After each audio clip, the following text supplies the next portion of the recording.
Salut tout le monde, très urgent et très bonne nouvelle. Mes chers amis, aujourd'hui dimanche 12 mai 2024, l'armée malienne, l'une des plus grandes victoires, l'une des plus grandes opérations aéroterrestres de l'armée malienne contre les terroristes. Des trafiquants d'armes ont été saisis. L'armée malienne vient de saisir des trafiquants d'armes.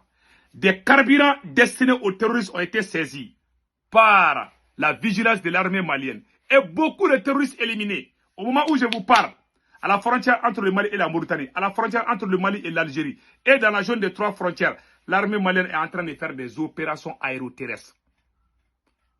Nous disons bravo aux femmes du Mali, FDS du Burkina, FDS et VDP du Burkina Faso, que Dieu vous bénisse.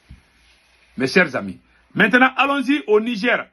Le premier ministre du Niger, Ali Zeina, a annoncé la fermeture de la frontière avec le Bénin pour les raisons de sécurité nationale, affirmant que des bases militaires françaises dans ces pays entraînaient des terroristes destinés à déstabiliser le Niger. Il demande des garanties de sécurité avant de considérer la réouverture. Voilà. La réouverture de la frontière, soulignant que le Niger restera inflexible tant qu'il n'y aura pas la certitude que son territoire est sécurisé. Voilà. Voilà ce qui est écrit ici. Après, on va vous montrer tout de suite. Nous disons bravo au capitaine Ibrahim Traoré. 5 nouveaux bataillons. Voilà. 5 nouveaux bataillons d'intervention rapide. BIR viennent de rentrer en action spécialement pour une région donnée. Ah, capitaine est à 90 km à l'heure. Capitaine est très puissant. Que Dieu bénisse le peuple du Burkina Faso. Mes chers amis, allons-y avec la première nouvelle. Comme je vous ai dit au début, l'armée malienne vient de faire des victoires incroyables. Je vais vous montrer ça tout de suite. Des femmes avant de boucler ce journal sur les théâtres des opérations démantèlement de réseaux des terroristes. Cela se passe dans la région de Gao. Les femmes ont également déjoué une embuscade dans le secteur de Kuala, dans le cercle de Kolokani. Le commentaire de Abdoulaye Sako. Les forces armées maliennes ont déjoué une embuscade le 9 mai 2024 dans le secteur de Kuala, cercle de Kolokani.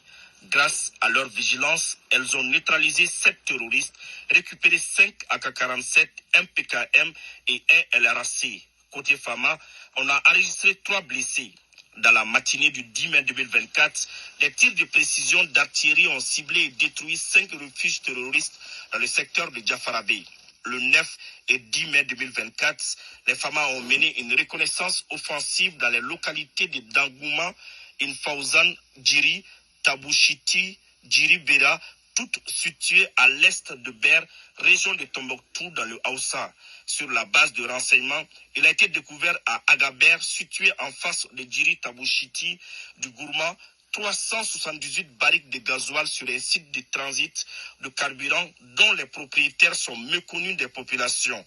Les dites barriques sont quotidiennement transportées par des tricycles et des pick-up pour des destinations inconnues.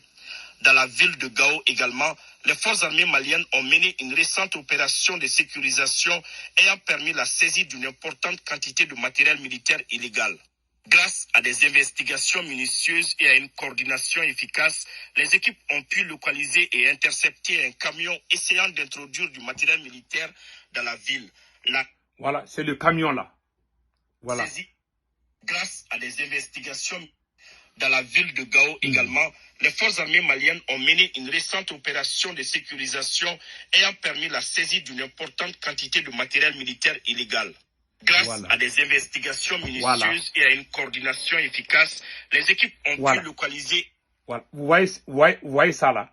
Voilà. Ils ont saisi des camions remplis de matériel militaire. Incroyable. L'armée malienne a fait un bon exploit. Donc, allons-y. Intercepté un camion essayant d'introduire du matériel militaire dans la ville. La saisie réalisée comprend notamment munitions de mitrailleuses 4,5 mm, de 7,62 mm semi-long et long, moyens de transmission et accessoires, divers effets militaires. Un suspect complice a été interpellé. Cette saisie illustre la détermination des FAMA à lutter contre toutes les formes de criminalité et à assurer la sécurité des populations. Les FAMA rappellent que l'introduction d'armes et de matériel militaire représente une menace grave pour la paix. Les premiers éléments de l'enquête indiquent l'implication d'un vaste réseau terroriste de trafic avec de multiples complicités. Les FAMA resteront vigilantes et déterminées à protéger les communautés maliennes contre toute menace potentielle. Voilà. Donc, c'est une vaste opération aéroterrestre. C'est-à-dire que dans toutes les localités du Mali, à la frontière entre le Mali et la Mauritanie, à la frontière entre le Mali et l'Algérie, au centre du Mali et dans la zone des 3 frontières. Donc, l'armée malienne était en train de bouger comme ça, comme un ventilateur. Nous disons bravo, bravo, bravo aux forces armées maliennes. Allons-y maintenant au Niger. Le premier ministre du Niger a fait quelque chose qui m'a beaucoup plu. Le premier ministre du Niger, Ali Lamine Zeine, a annoncé la fermeture de la frontière avec le Bénin pour des raisons de sécurité nationale, affirmant que les bases militaires françaises dans ce pays entraînaient des terroristes destinés à déstabiliser le Niger. La France a des bases secrètes, des bases militaires. La France a quitté le Niger, non. La France a des bases militaires secrètes au Bénin. Pas une seule localité. Plus. Après, on va vous montrer tout de suite. C'est là-bas où ils entraînent les terroristes. Ouais, les terroristes, là, ils viennent, on ne sait même pas où ils viennent. Voilà. C'est le premier ministre qui vient de le dire. On va vous montrer ça tout de suite. Vous allez écouter. Voilà. C'est du jamais vu. Et puis, le premier ministre du Niger va même citer les localités où il y a les bases militaires françaises. Écoutons. Il y a des bases, y compris certaines d'entre elles, où on entraîne des terroristes qui doivent venir déstabiliser notre pays.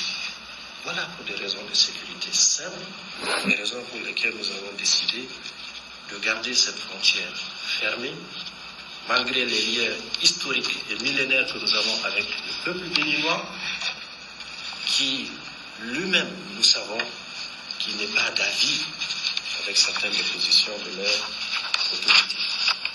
La carte où se trouvent ces bases, exactement, il y en a 5, dont une où il y a des entraînements pour venir déstabiliser. Ils le font d'ailleurs à l'extrême ouest du pays.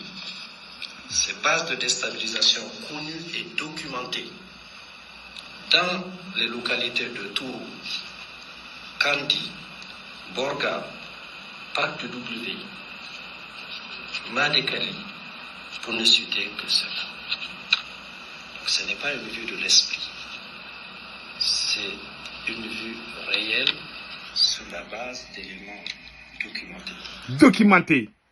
Le premier ministre du Niger a cité même les localités, et puis c'est documenté. Nous disons bravo au général Tchani. Vous voyez, le travail est propre. Donc, vous avez vu, c'est que le Bénin veut que le Niger ouvre la frontière pour qu'ils envoient les terroristes. Ils vont infiltrer, les terroristes vont se déguiser comme commerçants ou quelque chose. Après, ils vont aller au Niger et puis faire des dégâts là-bas. Ça, c'est pas bon.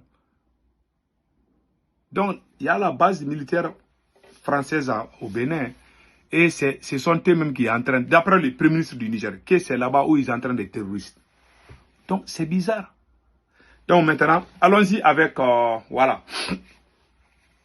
Allons-y au Burkina Faso. Le capitaine Ibrahim Traoré, voilà. 5 nouveaux bataillons d'intervention rapide viennent de rentrer en action spécialement pour une région donnée. Nous disons bravo au capitaine Ibrahim Traoré. La nouvelle qui m'a beaucoup plu au Burkina Faso, voilà ça ici. Au Burkina Faso, la plus grande mine aurifère du pays pourrait livrer plus de 11 tonnes d'or. Voilà la photo même en question. Voilà, aurifère. Donc ça, c'est une bonne chose. Le Burkina Faso, voilà, Burkina Faso, la plus grande mine d'or. Voilà, aurifère, la plus grande mine aurifère du pays pourrait livrer plus de 11 tonnes d'or en 2024. Au Burkina Faso, la mine d'or Essakane reste en bonne voie pour livrer au plus 411 000 onces,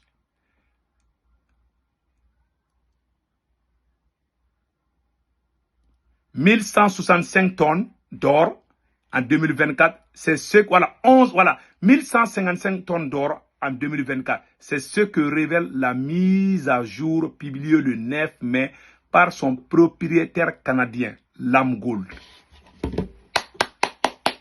Bravo Burkina Faso. Que Dieu bénisse le Burkina, que Dieu bénisse le Mali et que Dieu bénisse le Niger. Passez excellent week-end. Ciao, ciao.